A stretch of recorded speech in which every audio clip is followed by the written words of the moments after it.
Welcome everybody to the Hypertrophic Cardiomyopathy Association's Facebook page. And this is part of our series of our launching of our Hypertrophic Cardiomyopathy Association Recognized Centers of Excellence. Before we begin today, I just want to take a moment to talk about what an HCMA Recognized Center of Excellence is. You can find the entire list of what the center includes on the HCMA's website at 4hcm.org. But the brief version is an HCM Center of Excellence provides comprehensive multidisciplinary care for patients dealing with hypertrophic cardiomyopathy. Today we are launching the program at Yale New Haven Medical Center, and we're very excited to do this. And today we have Dr. Daniel Jacoby, who is the director of the program, with us. Hi, Dan. Thanks for joining us. This is great. So glad to be here. Thank you so much. I know it's been a really long road to get us to this point, and I was kind of hoping you could tell our viewers a little bit about the history of how we got here. Sure. Yeah. Well, we've known each other for a number of years now, and it's been great. It's been a great process. We started seeing hypertrophic cardiomyopathy patients probably my second year as an attending here. We had a visiting professor named Professor Bill McKenna who had obviously a lot of experience in that area, and he came and helped us get started sort of understanding the disease process, and things just went on from there. We developed a very big interest in helping patients with this condition, and obviously have learned a lot along the way and have met a lot of amazing colleagues in other centers around the country who do great work. Yes, I know you work closely with a number of different programs. I know you and Marty Marin up at Tufts have collaborated on a few. He's a terrific guy. Yeah, we kind of like him too. Yeah. He's going to be joining us here soon. So for people who are wondering where that interview is, it's in process right now. Yeah. So I got to ask, there's a lot of different parts of cardiology somebody could be interested in. What drew you to hypertrophic cardiomyopathy? I imagine that my reasons for being interested in it are maybe a little bit different than other people's. I actually have family heart condition myself, and I actually have familial hypercholesterolemia, and I have a number of people in my family that had early heart attacks. And so I kind of have always grown up knowing that young people could be affected by conditions that could affect their hearts. And then when I was a fellow at Columbia Presbyterian Hospital in New York, there was a young man from Venezuela who came in with recurrent ventricular tachycardia, arrest, and I just couldn't understand as a fellow why a young, healthy person who was otherwise just totally fine would be having this happen to them. And I got very involved in that case. Obviously, it turned out to be hypertrophic cardiomyopathy, and we were able to help that young man. Actually, my EP attendings were able to help him most of all, but I became very interested in it. And then it just so happened that when I came to Yale, we had some very, very interesting collaborations across the country and across the world that I was able to engage in. And it just became more and more obvious that with my family history and my understanding of how important this is for people, it became obvious that this was my calling. Well, I think you listen to that inner voice quite well, and you're following it. So keep listening to it. Yeah. You will. So tell me a little bit about the structure of the program at Yale New Haven. Well, we actually kind of grew up pretty organically. We started out with just kind of me and a couple of actually transplant coordinators because I was a heart failure. I mean, I still am, and that's a big part of what I do. But that was really all I was at that point, as a heart failure, heart transplant doctor. And then, what happened was, as we started seeing more and more hypertrophic cardiomyopathy patients, is all the people who became sort of interested in taking care of those patients kind of came out of the woodwork. Our research coordinators, our physician's assistants, our administrative assistants, our nurses, our genetic counselors became more and more interested in the disease process, our imaging people, our MRI people.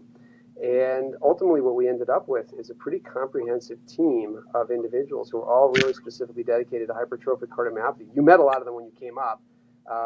And it's really amazing to see. We actually just this morning we took a picture of our team, and as we put the list together for the picture, I was amazed to see we were sort of north of 20 people who are invested.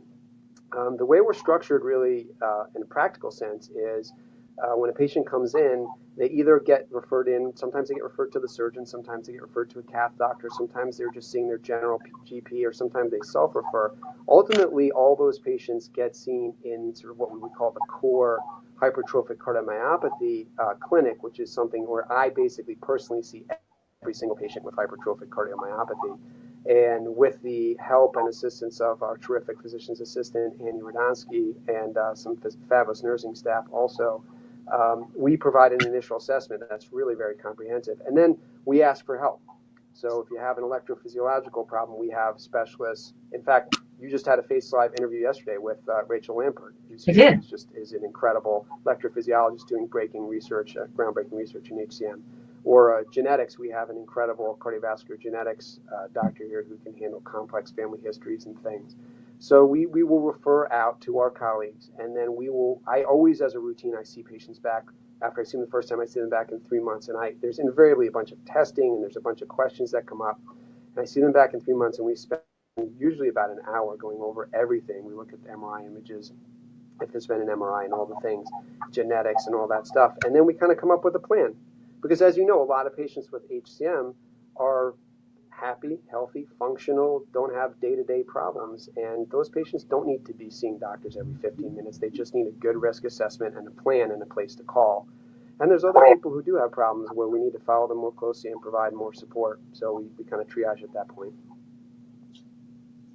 You bring up a couple of really great points in everything you said. I'm going to unpackage pieces of it. So important to know that you do have a surgical team there. And last I checked, well, why don't you tell us, what are your current surgical numbers for myectomy? Well, we have about 25, I would say, a year or so of the past couple of years. We have obviously made an effort to make sure that our surgical program is really up to snuff. Now, the way we've done that is we have a surgeon who trained in Toronto and also went out and spent some time with Dr. Schaff at Mayo. And he's really a terrific surgeon, and he's selected his own personal anesthesiologist who he feels does good TEEs, and we handle all that. I will tell you that when there's complicated redos or complicated myectomies that require, really significant, extensive experience, I will sometimes send those patients up to Boston, where there's a little bit more experience and more numbers. We think we have a very good program for what we would consider to be so-called straightforward myectomies. And we're pretty good at judging what's in our wheelhouse and what we need to refer out to, say, a center. There's only a few centers in the States that do, hundreds of myectomies a year, and we respect that. But our surgical program is really good at what it does. That is a really great approach, because we do know complex myectomies are just that, they're complex. And there are just those few people who do high volume there. So it says a lot for the program that you're willing to refer out when needed. And I think patients should take great comfort in knowing that if the surgical approach is going to be a little bit more invasive and, more complex, that you're going to send them to what's best for them. And that's a testament to the program. I'm coming to this as a patient.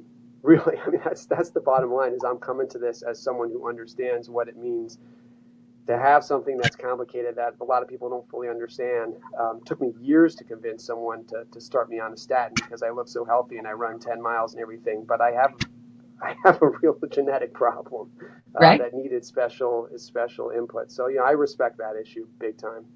I think that's really important. The other thing that I want to bring up is institutional support. And I think we've been working together for years trying to move things forward. But you had a change in leadership that I think helped push things forward. You want to talk about we have a wonderful team here. I love it here. So Dr. Keith Churchwell joined Yale New Haven Health System as the director of our Heart and Vascular Center. And actually, now I'm thinking about it, since I'm on media, I'm not sure the director is the exact right title, but he's the head of our Heart and Vascular Center.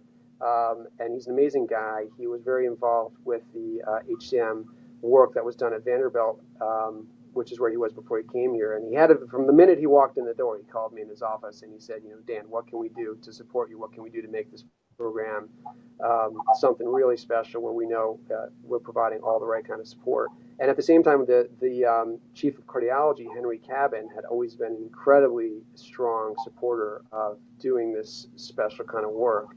And so between the two of them, and then the nursing support from the hospital with Francine LaRusso, who is an amazing individual, and on down. I mean, I'd go on for a half hour listing names, but this crew of people has been incredibly supportive. And honestly, and I mean, honestly, everything we do, you sort of, it's a team approach. So, like for instance, if I say, okay, guys, the right way to do this is to have a genetic counselor. Well, we can't be doing genetic testing and not providing the right kind of support. And it goes up, and what you get from the top every time is, okay, if that's the right thing to do, we're going to do it because this is important. And when you have that kind of environment, it's wonderful. I think it is, and it really does help the program grow and create stability and sustainability, and really lets patients know that you're not there for this year. The program has legs, and it's going to be there, and they can have confidence in knowing that their heart health home is going to be stable. So I think that's probably one of the more important things in HCM, to have that stability and that relationship long term. Yeah, just to give you a sense of the thing. So I started at Yale in 1989 as a freshman undergrad, progressed through medical school, left for a few years, and came back as my first job as an attending. But it actually goes back even further. My father was a professor at Yale starting in 1971, and my current office that I'm sitting in right now is about a 5-minute walk from where he spent his entire career. So yeah, we're pretty invested in Yale. I think you're sticking around a little while. Yeah. That's great.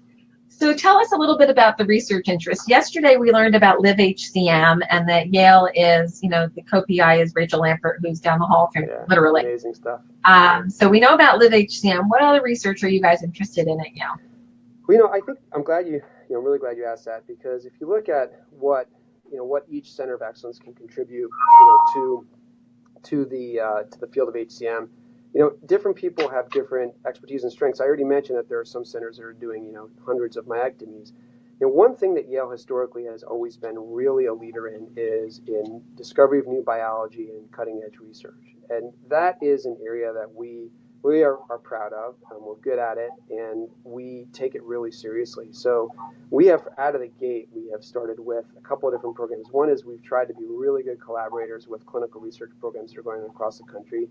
The HCMR study, which was the MRI study, that's now completed enrollment, looking for new risk factors for HCM and predicting prognosis.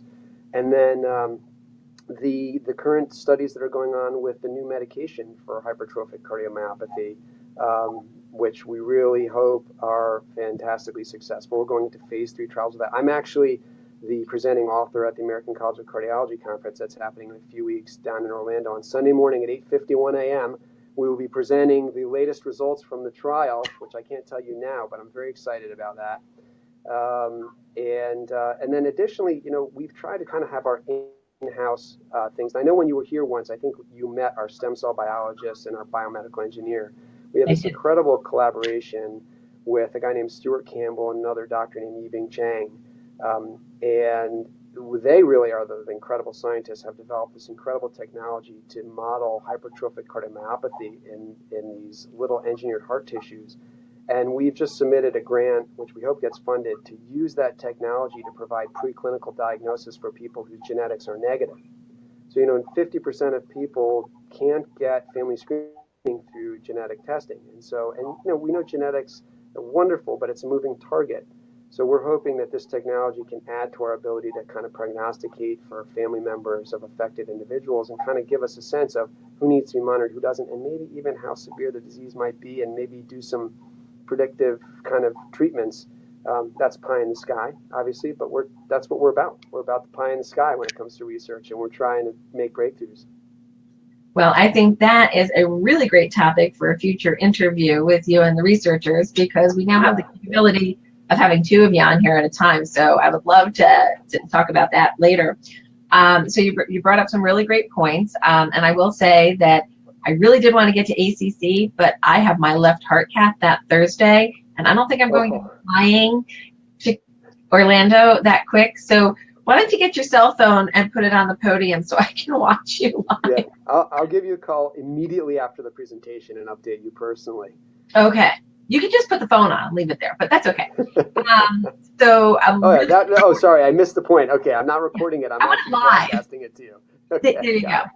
I was just out at Myocardia last week having these discussions with them about the trial, and the HCMA is looking for ways that we're going to be able to help with the recruitment process, so stay tuned for that.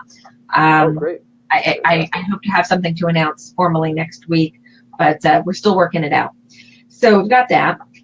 So we know that research is critical to improving our lives in the future, and I love what you guys are talking about there because it is innovative, it's out of the box, it's looking at things we've just not looked at before.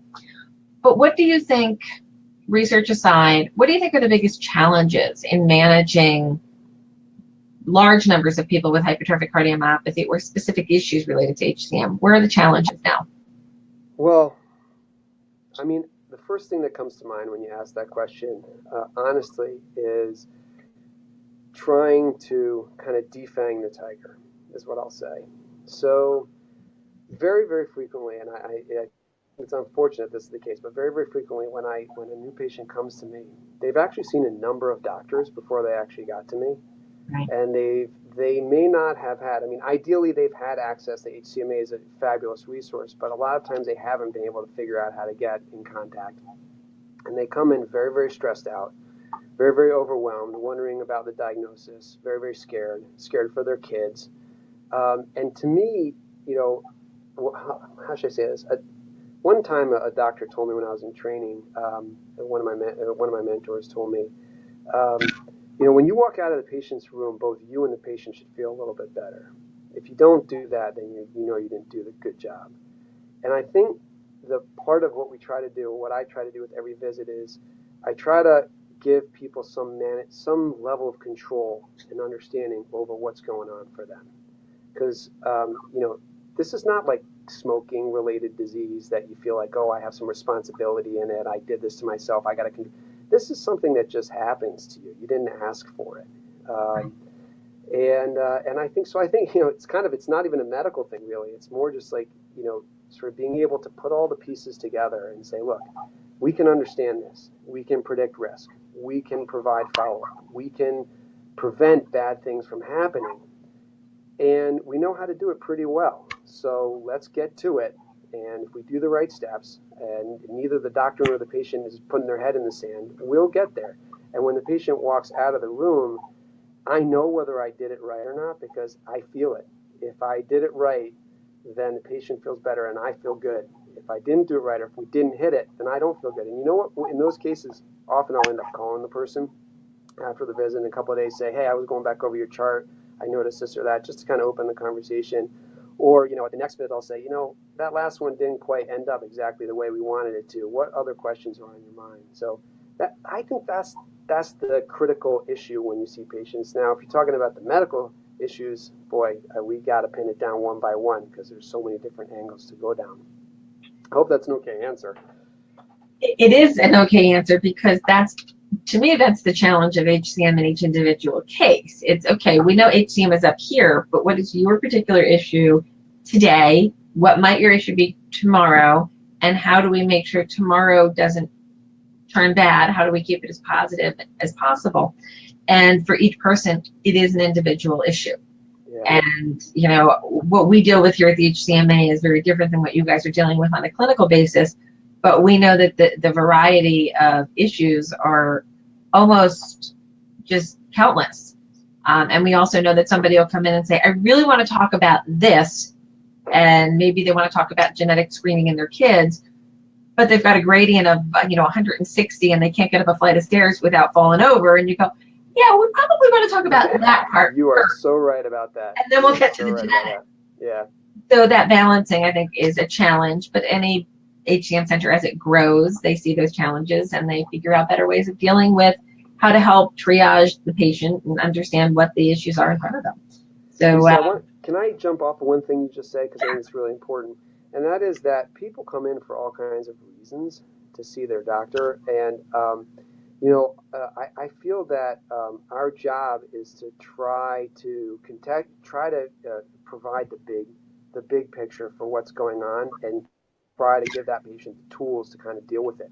And so, specifically when it comes to what you just mentioned with the obstruction and with the gradient and with the symptoms, what's amazing to me is that what is acceptable for one person in terms of a quality of life is not acceptable to another.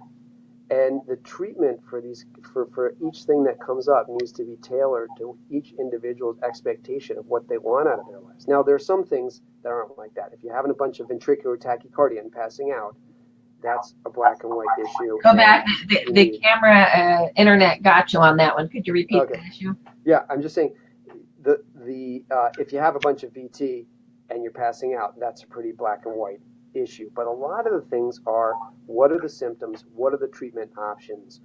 What would make sense for you in your life? What are the risks and benefits of each direction of what we could choose here?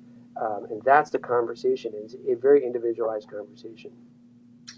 I definitely agree. We're going to take questions in a few moments, so I would encourage you, if you want to ask a question, to type it in now, and when I say go, you can hit send and send it to us. But I want to go over two things before we go to questions. So you mentioned earlier that you really started as a heart failure and transplant doc.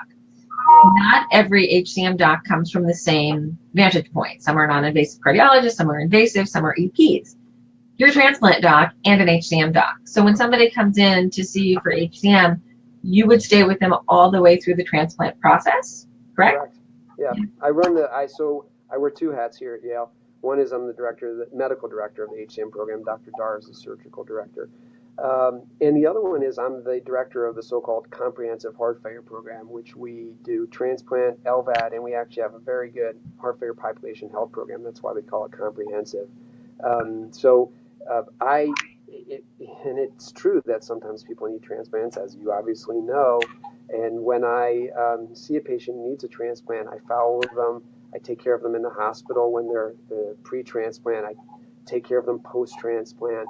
I know the kind of soup to nuts on it. I'm in all the transplant meetings. And in a way, what's amazing about the field of hypertrophic cardiomyopathy is when I get together with my colleagues, I bring that perspective. I'm aware of the novel heart failure therapies. I'm aware of the treatments. I have, I think, a pretty darn good knowledge of how to dose diuretics and how to manage volume overload and things of that sort. And there are other people in hypertrophic cardiomyopathy. Marty's a great example, who has unbelievable imaging expertise. I mean, any question about MRI, echo, you can always go to him and ask him a question. He's going to give you a clear, thought process on it. So there's all these different people in the field, and if you bring your perspective to it, it kind of fills out the whole thing. I mean, Carolyn Hope at Brigham, wonderful genetics insight and genotype correlation person. There's people all over with these expertise, and so you bring what you have to the table to help your patients. Exactly. Excuse me, coughing. I was just going to ask you something else, and I forgot what it was. It'll come to me in a second.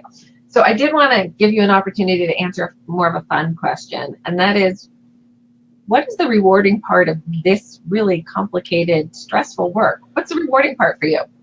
It's the patients. I mean, it is for sure the relationships I have with my patients.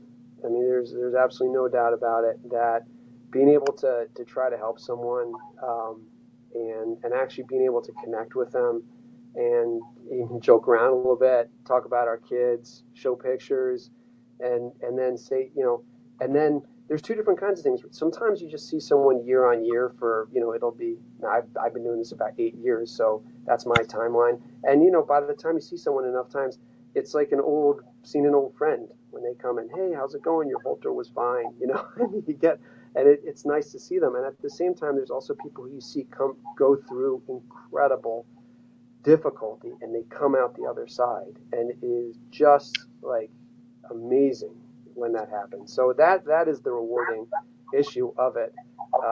And then I would say the second tier right below that is being able to help my colleagues.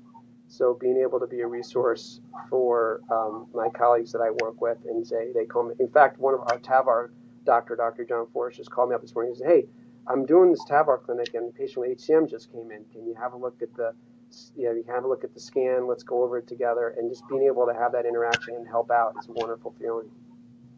That is fantastic. We do definitely need to do some more community outreach with the doctors outside of the medical center. So I told you I might hit you with some of the things that we deal with here at the HCMA during this talk.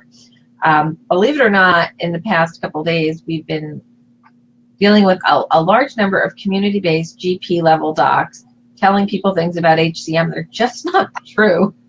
That it's because of obesity, or it's we don't know the reasons why, or there's nothing you can really do about it, or it's not really a big deal and they don't call it HCM anymore.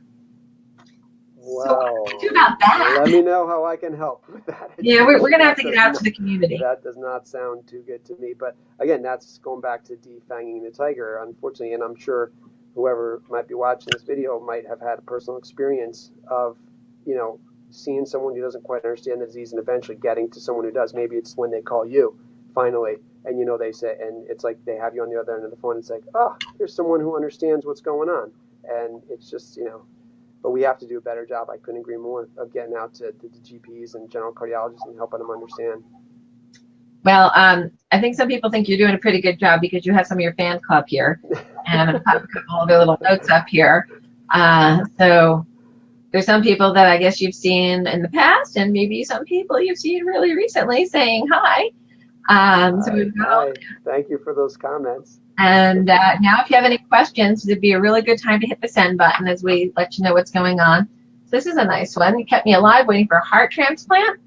Robert, that's nice. I hope you have a successful transplant, or will. That's awesome. And Bob. Karen says, I see that you treat me and you weren't treating the 230 patients that were there before.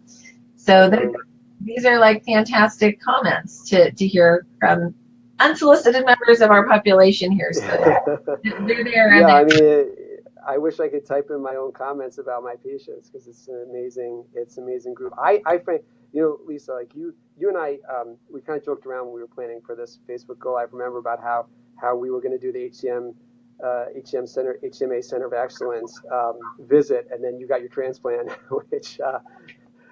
you know was funny. We were on the phone sort of a week before your transplant without knowing it was coming and planning this whole thing, and then it popped up.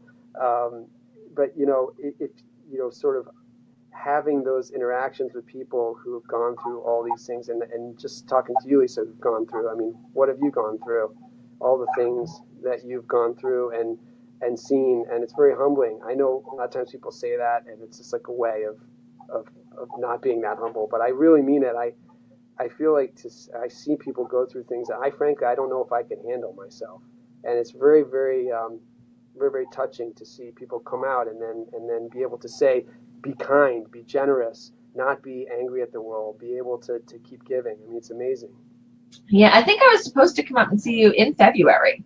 That was the original plan. I was talking to you from the car outside my kid's school. I remember exactly where it was.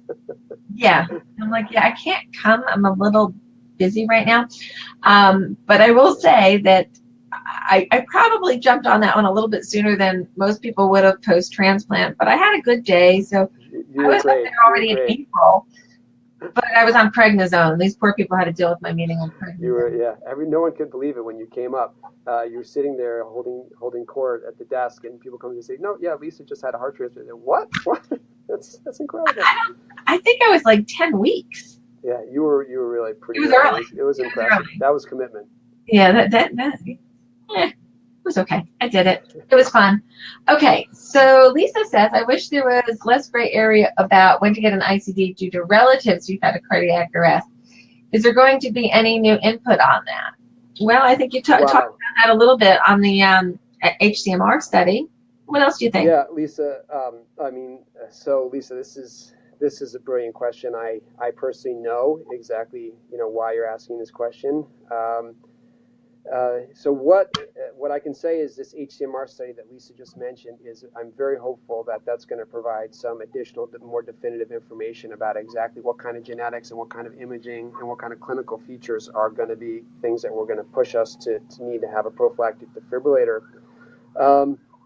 The other thing is, again, I mentioned this research that we're doing using engineered heart tissue. And we do have an eye towards trying to look at arrhythmic substrate and severity of disease, collagen production, which are all features that are very important for hypertrophic cardiomyopathy risk with that study. So now I'm going to say what I think is unfortunately also true, which is that when you're trying to predict the future, there's always going to be a ton of gray. I can't remember, there's some Yogi Berra quote about, the future. It's very hard to know what's going to happen, especially when you're talking about the future or something like that. Right. But I think, it's, and it's a struggle because we do occasionally, and it's I almost can't say the words, but occasionally someone dies of a VT. And when you're kind of, and they don't have the defibrillator, and sometimes people get I think much more frequently people get defibrillators who ultimately, kind of ends up, well, I got it, and I'm glad I had it, but it didn't end up helping me along the way. Well, and that's the right way, right? We should have way more defibrillators than we need, because otherwise we're missing, right. We're missing helping people. But I think it's always going to be a little bit of a gray area, and I'll tell you that there are a lot of people working on this question, and a lot of very smart people. I mean, there was a great paper published a few years back by Raymond Chen with looking at MRI and late gadolinium, and I think that emerging issue of how to use MRI is still being a little bit sorted, but I think that's going to continue to grow and be a very, very important part of estimating these risks. I'm really looking forward to getting some of the data out of HCMR. I think understanding not only percentage of scar, but where the scar is and the density of the scar and all of these other features of the heart and the anatomy that we can see very clearly on MRI, I think can teach us a great deal. I also have an issue that you can send back to your lab people, because nobody's done the research on this that I want done. And that is hormone triggers. And if you look at adolescent athletes who have cardiac arrest, they tend to be male over female. So one must wonder, is there a testosterone trigger in there somewhere? Because these are young, vibrant young men, mostly, who have cardiac arrests from HCM on the athletic field. So is there some type of hormone trigger there? Then you look conversely at women who are premenopausal or menopausal, and there's a drop in estrogen, and they go into more heart failure. So what are the hormonal triggers that are impacting our cardiac function, and might we be able to learn something about risk from that as well, both in arrhythmic risk and failure risk? So I have my hypothesis there. Unfortunately, I don't have a really big lab behind me where I can do this research. We should collaborate on finding out a solution to this great question, and we'll work together on it. I'm in. And I have a whole bunch of people who will share their data with us as well.